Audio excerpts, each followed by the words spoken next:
Bienvenue sur la chaîne de Znia, mon nom est Balthazar et j'ai le plaisir de vous parler de l'éclipse totale jumelée à une superlune. Pour la première fois depuis plus de 30 ans, un double événement astronomique s'enlignera ce week-end.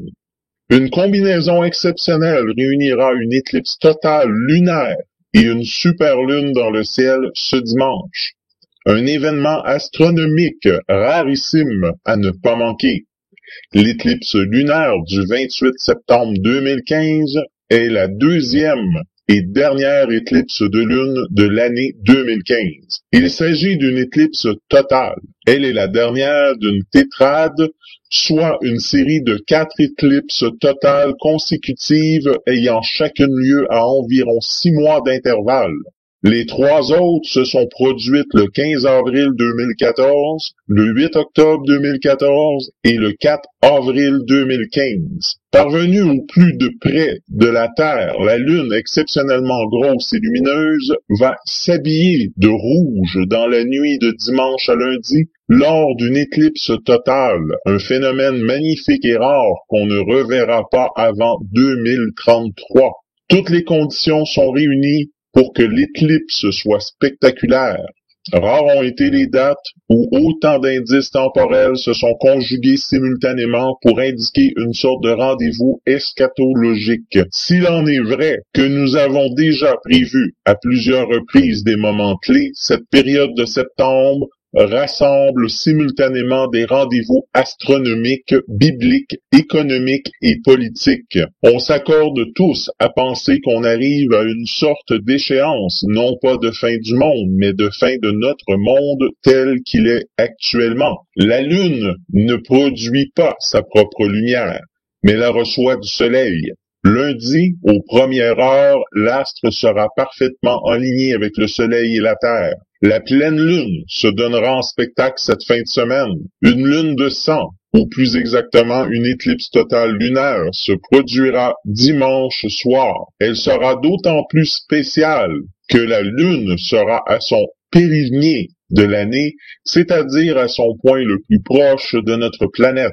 Une telle combinaison d'événements, comme je le disais plus tôt, s'est produite pour la dernière fois en 1982 et le prochain surviendra en 2033. Cerise sur le gâteau, la Lune sera lundi à son point le plus proche de notre planète, son périhélie, et sera donc particulièrement grosse et brillante dans le ciel. La Lune nous apparaîtra environ 14% plus grande et 30% plus lumineuse. Le phénomène appelé aussi superlune est lié à l'orbite légèrement écliptique de la Lune. Ce satellite tourne autour de la Terre non pas en cercle, mais le long d'une sorte d'ovale s'enlignant et se rapprochant constamment de notre planète. Lors de l'éclipse, la Lune prend une teinte rougeâtre. Ceci s'explique par le phénomène de diffusion. En effet, quand la Lune est derrière la Terre, les rayons du Soleil doivent traverser notre atmosphère pour atteindre la Lune. Or, la majorité des rayons seront déviés ailleurs que vers la Lune par diffusion. Les rayons infrarouges, par contre, deviennent moins et seront donc ceux qui arriveront à travers notre atmosphère pour finalement atteindre la Lune. La dernière combinaison d'une éclipse lunaire et d'une superlune remonte, comme je le disais, en 1982, et la prochaine ne se reproduira pas avant 2033. C'est rare, une génération entière n'en a jamais vu. Qu'est-ce qu'une éclipse lunaire? L'éclipse lunaire se produit lorsque le Soleil, la Terre et la Lune sont enlignés. La Lune passe alors dans l'ombre de la Terre. Les éclipses de lune ont lieu environ 2 fois par année. La plupart du temps, seule une partie de la lune est cachée ou bien elle ne fait que s'assombrir un peu. Une éclipse de lune, aussi appelée éclipse lunaire, résulte du passage de la Terre entre la Lune et le Soleil. La Terre cache alors la lumière du Soleil et la Lune n'est plus éclairée directement. Lorsque la Lune se trouve complètement dans l'ombre de la Terre, il s'agit d'une éclipse totale de la Lune. L'éclipse qui intervient 2 semaines après l'éclipse partielle du Soleil du 13 septembre 2015 est visible depuis l'est de l'océan Pacifique, l'Amérique du Nord et du Sud, l'Europe, l'Afrique et l'ouest de l'Asie. Cette fois, la trajectoire de la Lune l'amène plus profondément dans la moitié sud de l'ombre de la Terre. La phase de totalité dure 73 minutes environ. Ce spectacle est visible de tous les points de la Terre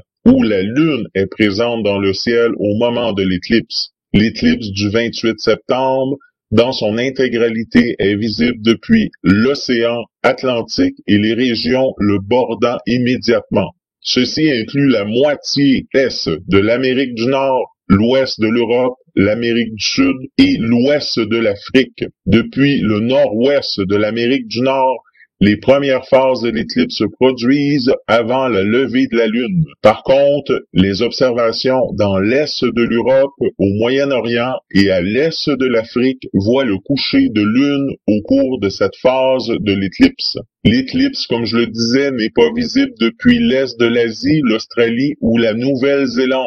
Ainsi, la Lune passera totalement dans l'ombre de la Terre cette fois. Ce sera une éclipse totale.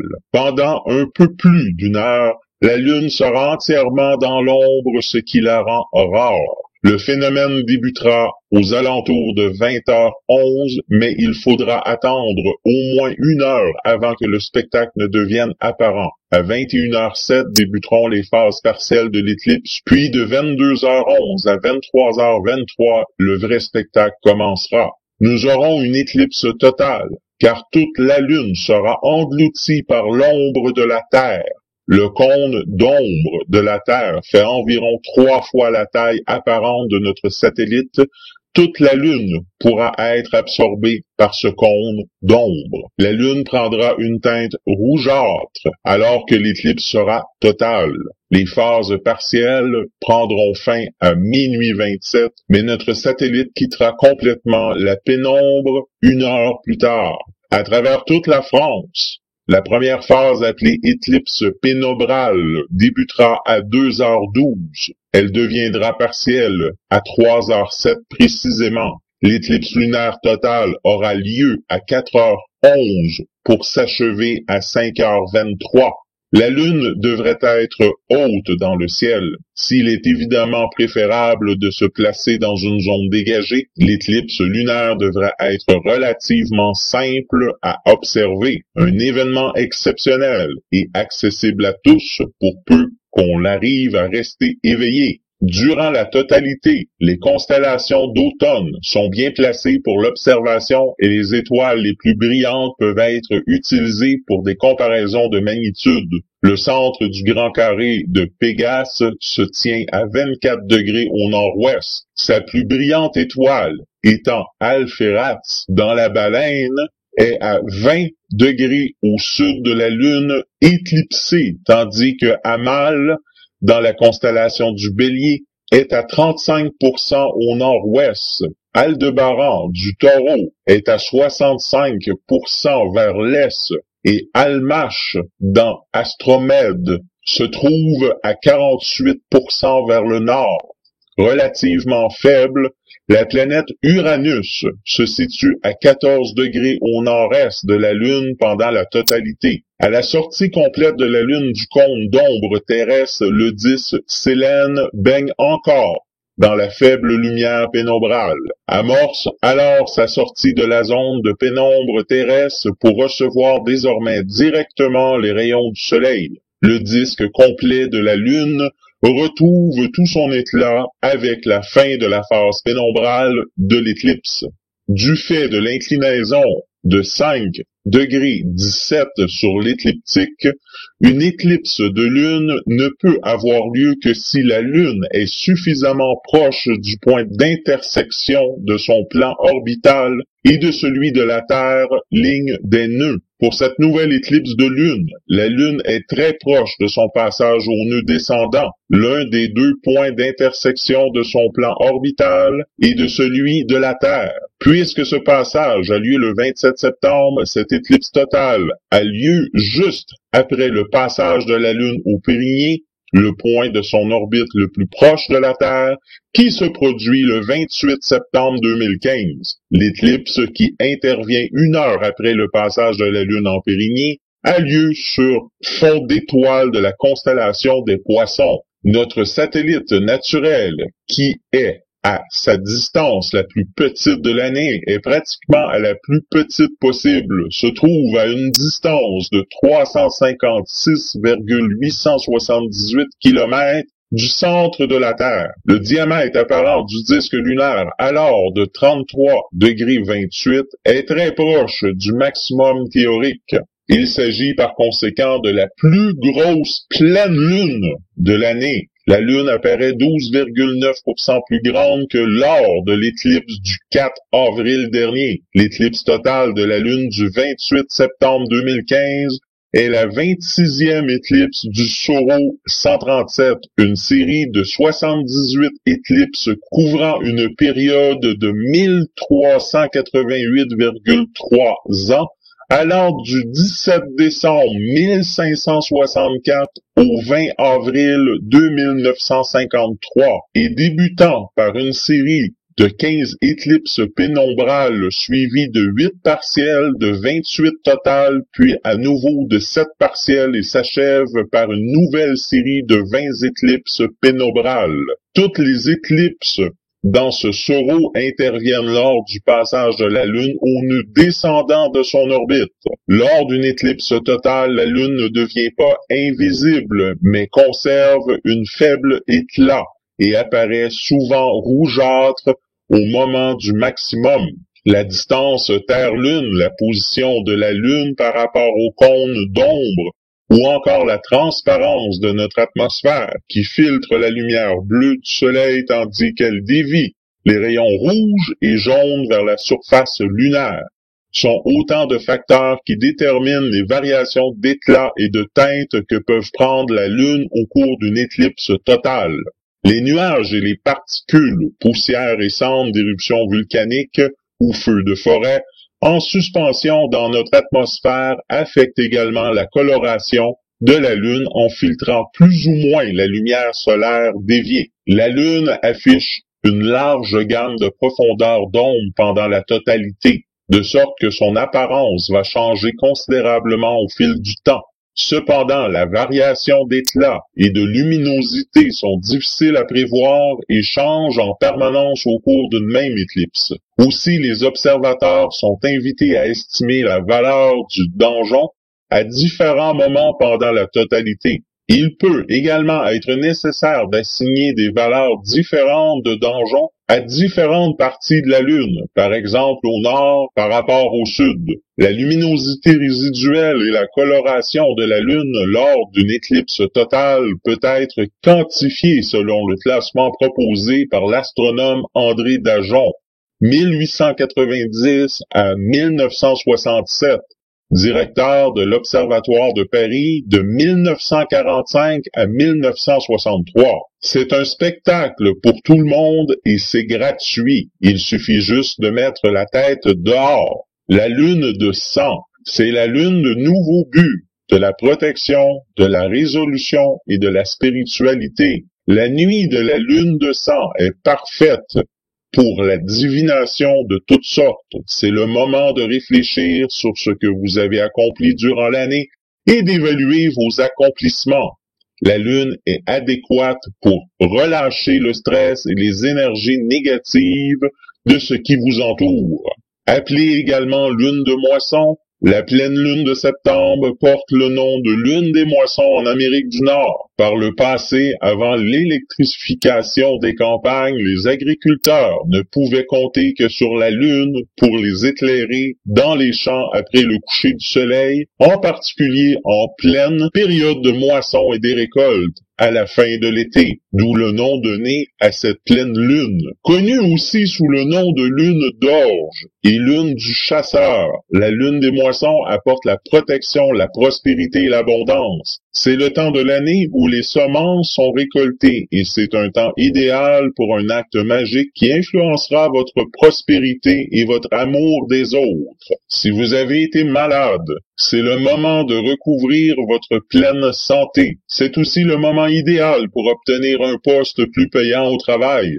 L'énergie de la lune des moissons vous aidera dans tout acte magique visant l'abondance pour vous et pour les autres. Celle qui se déroulera dans la nuit du 28 septembre prochain mérite néanmoins que vous leviez les yeux au ciel quelques minutes pour la voir.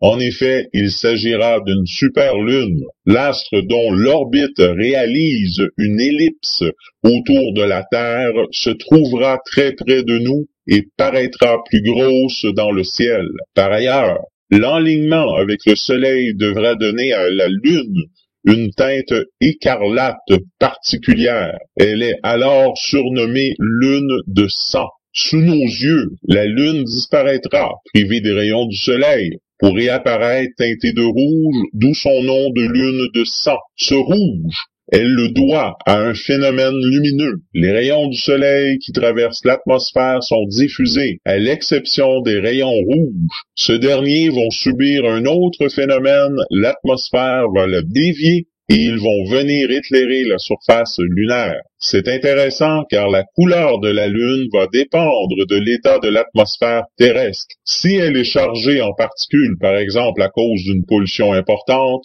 les rayons rouges seront eux aussi diffusés et n'atteindront pas la Lune. La pleine Lune sera alors plongée dans l'ombre de la Terre, qui lui donnera une teinte rouge cuivrée, d'où son nom de lune de sang. C'est la conjonction de ces deux phénomènes astronomiques qui rend l'événement exceptionnel. Ce type d'éclipse se produit rarement et la prochaine visible aura lieu en 2033. Pour l'observer, pas besoin de précautions particulières ou de lunettes spéciales, contrairement à une éclipse solaire. Il suffira que le ciel soit dégagé, ce qui devrait être le cas d'après la météo aussi bien au Québec qu'en France. Autre différence, si l'éclipse totale du soleil ne dure que quelques minutes, l'éclipse lunaire du 28 septembre durera, elle, plusieurs heures. L'année 2015 a été marquée par plusieurs événements astronomiques importants. L'éclipse solaire totale du 20 mars, mais aussi les Perséides, de leur pluie d'étoiles filantes pendant la célèbre Nuit des étoiles le 13 août, et enfin la nuit du 14 décembre 2015 devrait également être marquée par une autre pluie d'étoiles filantes venue cette fois des Géminides. En magie, célébrer une pleine lune durant une éclipse totale diffère d'un esba ordinaire. En effet, les énergies qui sont en mouvement durant l'éclipse ne sont pas les mêmes. Lors d'une nuit de pleine lune, cette dernière prend la forme de la mer et dispense ainsi son pouvoir sur la terre. Les sorcières et les mages se réunissent pour la célébrer et en appeler à sa force pour assurer la réalisation de leur sortilège. Montante, la lune évoque la croissance, le développement. Pleine, elle apporte la plénitude et la réalisation. Descendante, elle permet de bannir et purifier les négatifs et ce qui emprisonne. Noire, elle concentre les forces de mort, de transformation et renvoie le mal qui a été fait. Or, les nuits d'éclipse lunaire sont particulièrement magiques en ce qu'elles concentrent la totalité du cycle lunaire. Or, les nuits d'éclipse lunaire sont particulièrement magiques en ce qu'elles concentrent la totalité du cycle lunaire en quelques heures d'une seule nuit. De manière inverse. De pleine, la lune décroît peu à peu jusqu'à irradier sa teinte de grenat de la déesse sombre. Puis enfin, peu à peu, elle croît de nouveau jusqu'à resplendir de sa totalité. Correctement expérimenté, le rituel de l'éclipse de la lune permet de concentrer à la fois bannissement et rejet d'obstacles et concentration vers un but constructif et positif. Les forces de destruction qui sont à l'œuvre participent immédiatement aux œuvres de construction. Or, on sait que rien ne se perd et rien ne se gagne, tout se transforme.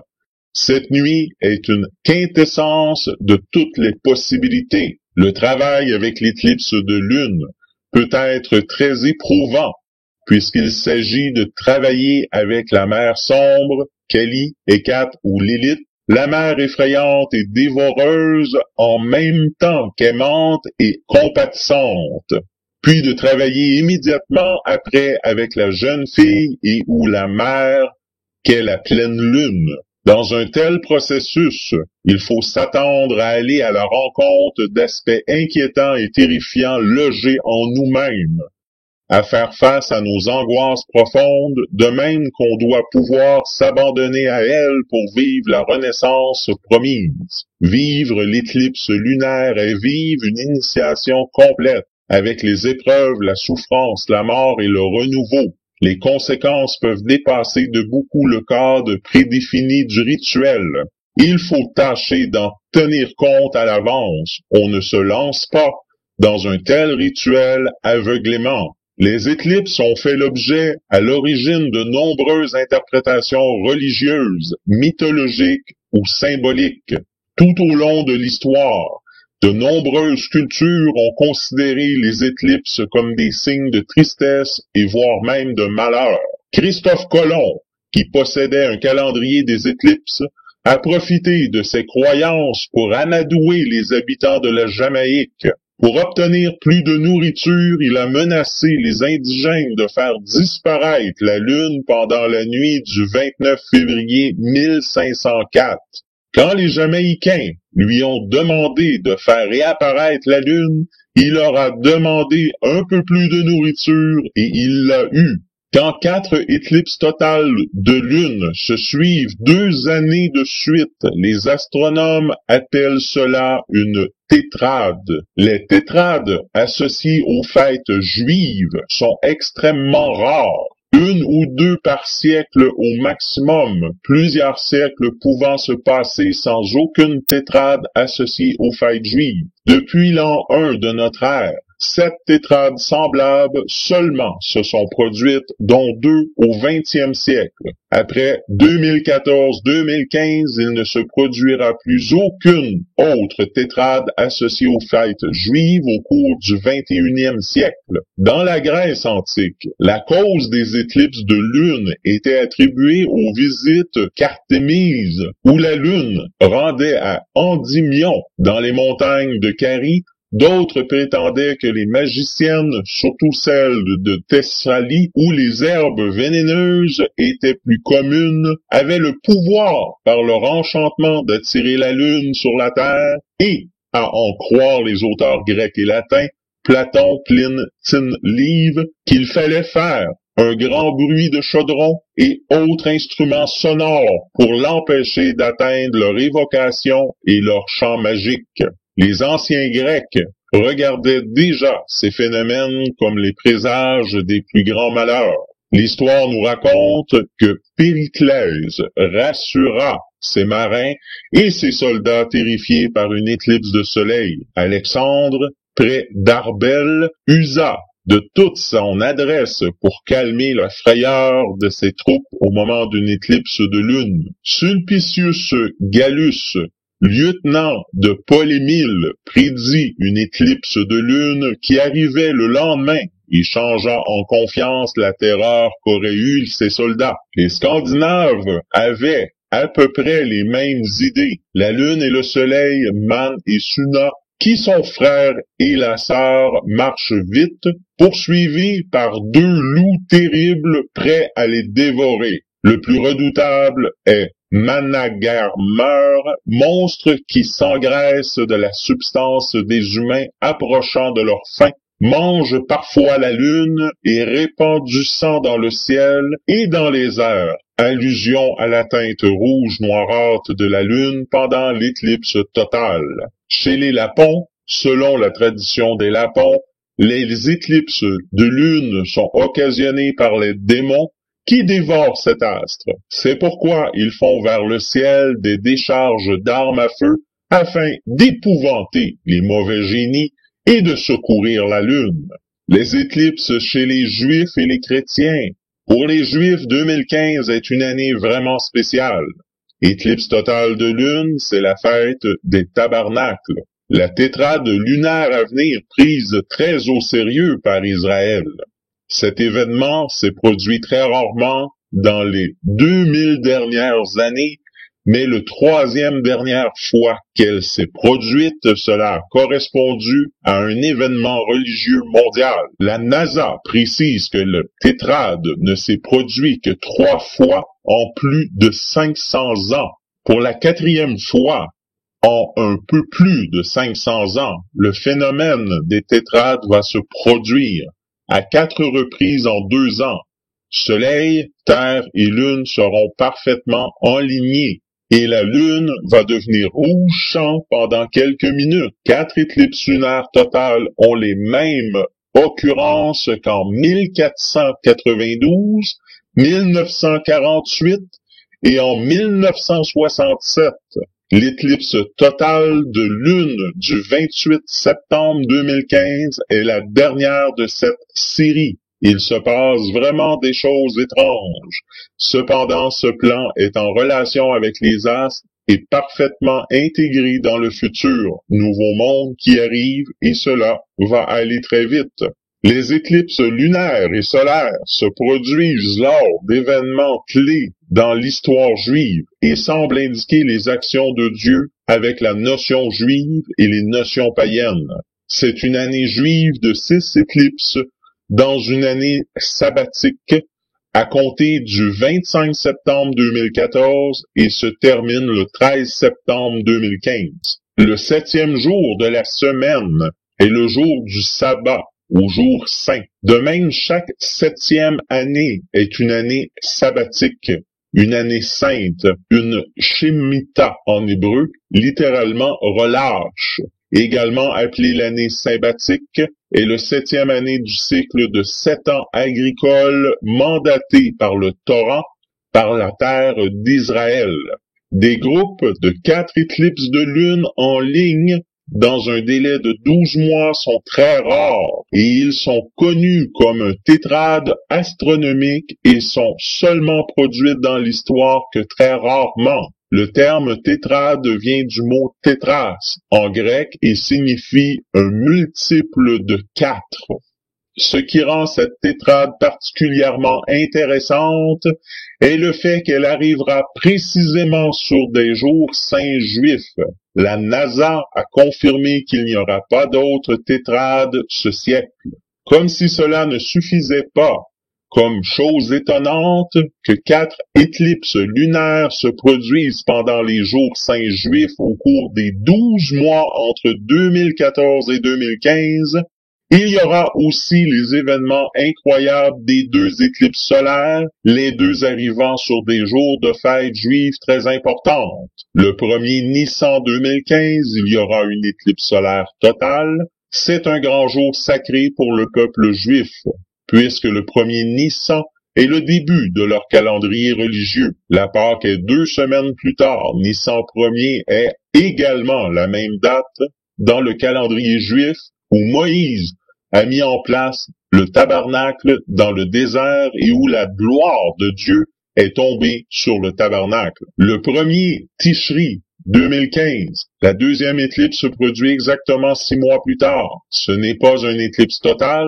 mais doit être considéré comme astronomiquement significatif dans cette suite d'éclipses arrivant tous lors d'importantes fêtes juives. Tishri 1er est aussi un grand jour de fête juive, étant le nouvel an juif, Rosh Hashanah. À quand remonte la dernière fois qu'une tétrade lunaire s'est produite? Il faut retourner au siècle dernier et là nous trouverons que la dernière fois qu'une tétrade s'est produite était dans les années juives qui couvrent notre année 1967 à 1968. Ce fut l'année de la guerre des 6 jours en Israël où les Juifs ont recapturé Jérusalem. C'était incroyable car il n'a fallu que 6 jours pour défaire complètement tous les ennemis d'Israël qui les entouraient complètement. Alors, qu'en est-il avant ces dates? La dernière fois qu'une tétrade astronomique eut lieu 4 éclipses lunaires sur une période de 12 mois, ce fut encore sur des jours de fête juive. C'était tout de suite après que le peuple juif fut rétabli comme une nation après plus de 2000 ans d'exil. En 1948, la nation juive a été reconnue de nouveau au grand dégoût des voisins arabes et de nombreuses nations des Gentilles. L'année juive entre septembre 1949 à 1950 de notre calendrier a vu 4 éclipses lunaires, tous sur des jours juifs saints, c'est-à-dire à Pâques et à la fête des Tabernacles. Si nous revenons en arrière à partir de 1948, il n'y a pas eu de tétrade pendant le 19e siècle, 18e, 17e ou 16e. Il y a eu une tétrade au cours du 15e siècle, mais elle n'est pas tombée sur des jours saints juifs. Alors, à quand remonte la précédente tétrade? Une autre tétrade est tombée sur des jours saints juifs au 14e siècle, en 1492.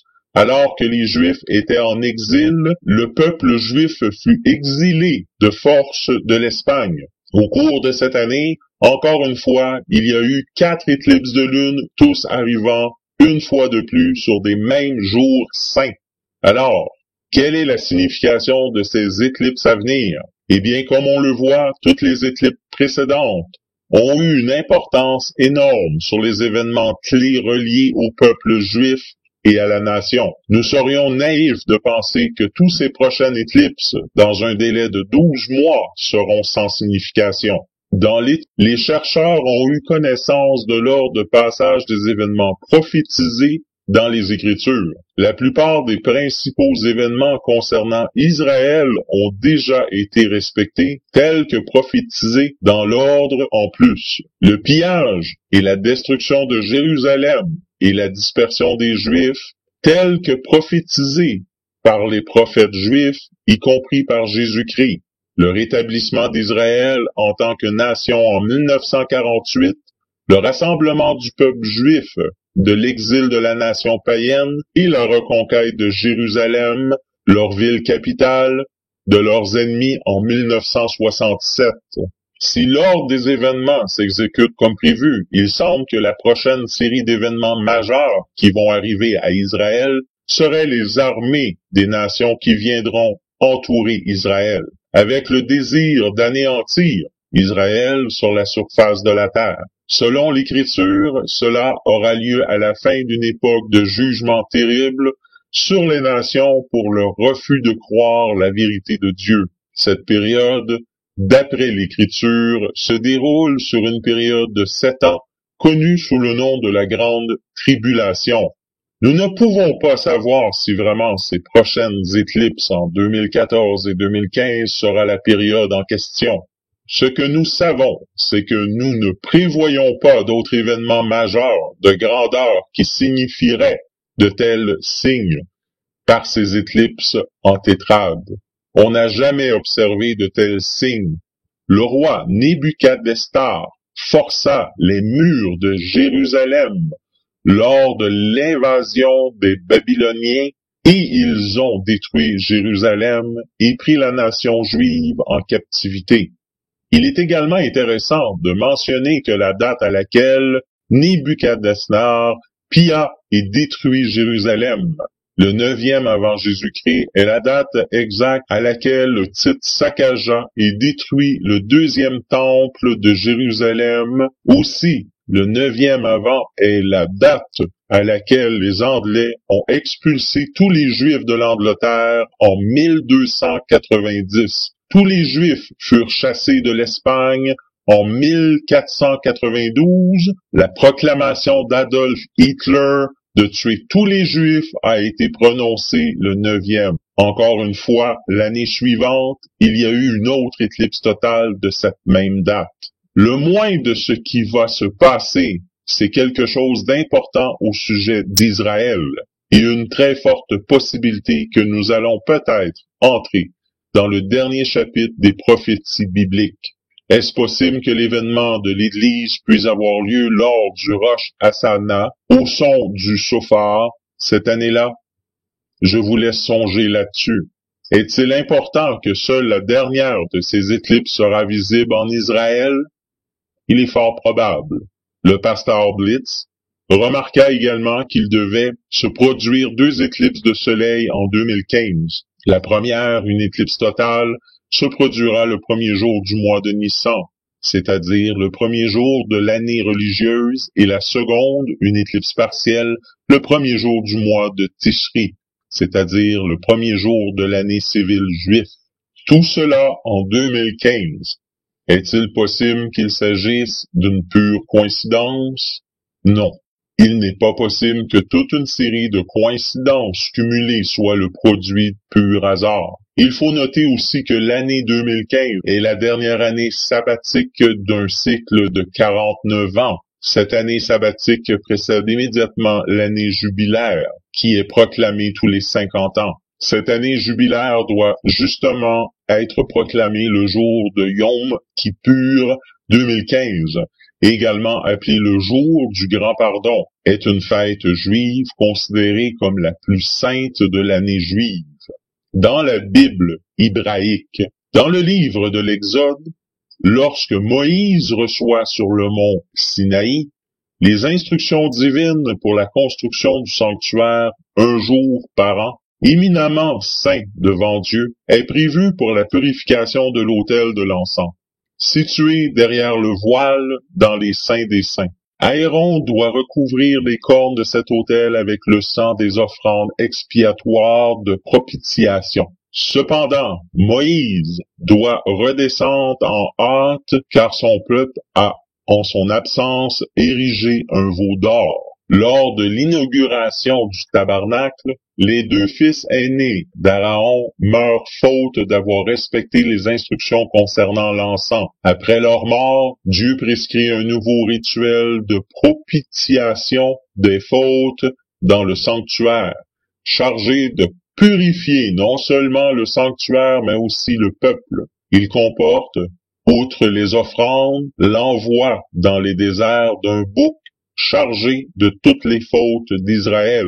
Ce rituel est fixé au 10e jour du 7e mois et défini comme sabbat solennel, jour annuel de chômage généralisé et de mortification des âmes pour toutes les générations. Ces prescriptions ont observé du soir du 9e jour au soir du 10e jour du mois sont rappelées plus loin.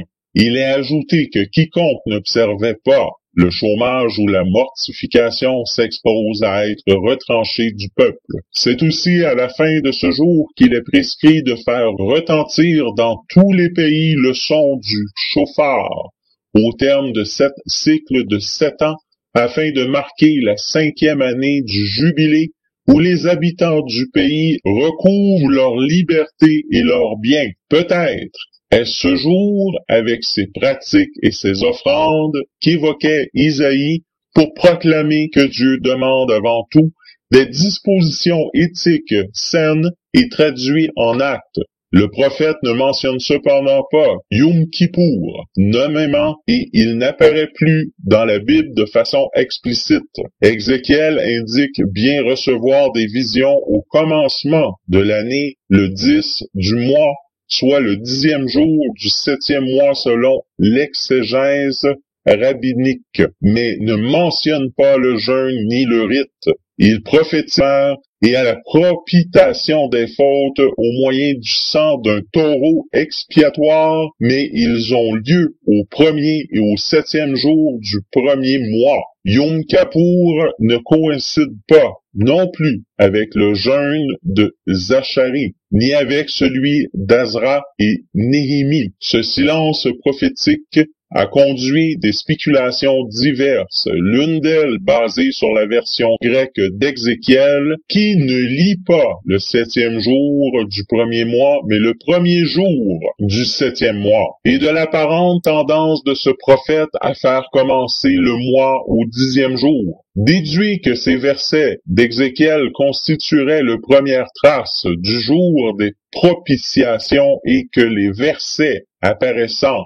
comme antérieurs dans la Bible auraient été ultérieurement rédigés. La tradition rabbinique laisse entendre quant à elles, fût-ce allusivement que ce culte aurait bien eu lieu à l'époque de l'Arche de l'Alliance. Tout s'accorde cependant pour reconnaître à ce jour une importance centrale à l'époque du Second Temple. Selon l'historien juif Flavius Joseph, dans son Histoire des Juifs, peu avant la destruction du Temple, une comète qui ressemblait à une épée ou une croix fut visible des habitants de Jérusalem et probablement par d'autres pendant des années entières. Cette fusion fut interprétée par Flavius Joseph comme un signe de malheur auquel, selon l'auteur, les Juifs ne portèrent pas attention. Pourtant, longtemps avant Flavius Joseph, le prophète d'Israël avait annoncé le signe de cette fameuse épée. Il avait annoncé que les bergers d'Israël, Yeshua, seraient frappés ainsi que son compagnon Jean-Baptiste et qu'Israël serait dispersé. Zacharie 13:7, Épée, lève-toi sur mon berger et sur l'homme qui est mon compagnon, dit l'Éternel des armées. Frappe le berger et les brebis se dispersent. Ce qui malheureusement arriva avec la précision biblique et la confirmation astronomique. Pour les chrétiens, on dit qu'il eut une éclipse de lune partielle en soirée en plus d'une éclipse normale de soleil de midi à 15 heures le vendredi 14 Nissan, 3 avril de l'an 33, jour de la crucifixion de Jésus-Christ. Luc a déclaré dans Acte 2, verset 20, citant Joël, « Le soleil se changera en ténèbres et la lune en sang, avant que vienne le jour du Seigneur, ce grand jour. » Le mot éclipse ne se lit pas dans la Bible. Les rois sont assimilés à des astres, leur vie et leur mort sont calqués sur des apparitions ou leur disparition. Ainsi, par exemple, une légende dit qu'Hérode est mort lors d'une éclipse. Ézéchiel parle d'une manière plus populaire lorsqu'il dit que Dieu couvre le soleil de nuages lorsqu'il nous en dérobe la lumière par une éclipse. L'auteur de l'Apocalypse nous représente une femme drapée dans le soleil qui a la lune sous ses pieds et qui porte un diadème surmonté de 12 étoiles. Un dragon à 7 têtes capable d'entraîner avec sa queue un tiers des étoiles du ciel atteint le fruit que cette femme va mettre au monde pendant l'éclipse pour le dévorer. L'éclipse supposée être survenue au moment de la crucifixion de Jésus est également prise en réalité. Celle-ci en dura 3, suivie de plusieurs autres, a cru que cette obscurité ne fut que par la Judée, qui est assez souvent désignée sous le nom de toute la terre. D'autres auteurs chrétiens croient que tout un hémisphère fut alors couvert de ténèbres. Thallus, auteur ancien, est aussi nommé par Jules Africain comme ayant marqué les ténèbres de la passion de Jésus. Les faux Dénis, l'Aréopagite, dit qu'étant à Héliopolis en Égypte, il remarqua l'éclipse arriver dans cette occasion, et comme il savait que, selon les règles de l'astronomie, elle ne pouvait arriver en ce temps-là, Allophane, qui étudiait alors dans cette ville, avec lui s'écria « Ce sont là, mon cher Dénis, des changements surnaturels et divins, ou ce sont là des changements de choses divines. » Les premiers chrétiens sonnaient les cloches, non seulement pendant les orages, mais encore pendant les éclipses, pour combattre l'action des esprits malfaisants, pour repousser seulement l'obscurité causée par les fantômes, souvenir des génies obscurs qui dévorent la lune.